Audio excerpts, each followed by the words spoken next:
மக்களுக்கு சேவை செய்யறதெல்லாம் டிவியில வராது, பத்திரிகையில வராது. அவர் சைக்கிள் ஓட்டினா பத்திரிகையில வரும், டீ கடையில் போய் டீ குடிச்சா பத்திரிகையில வரும், அவர் போய் பளு தூக்குனா பத்திரிகையில வரும். இதுக்காக உங்களை முதலமைச்சர் ஆக்கி இருக்கிறாங்க.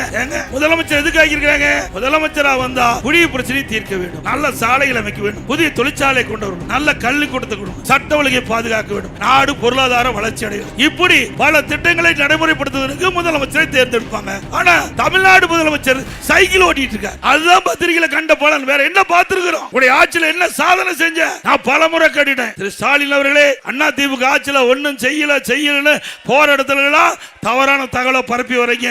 அனைத்து இந்திய அண்ணா திராவிட முன்னேற்ற கழக ஆட்சியில செய்த சாதனைகள் பட்டியலிட்டு சொன்னேன். மக்களை காப்போம், தமிழகத்தை மீட்போம், மக்களை தமிழகத்தை மக்களை தமிழகத்தை மக்களை தமிழகத்தை ஸ்டாலின் மாடல் அரசு, ஃபெயிலியர் மாடல் அரசு.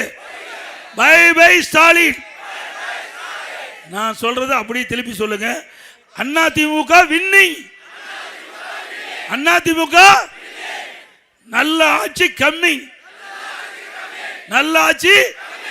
நன்றி, வணக்கம்.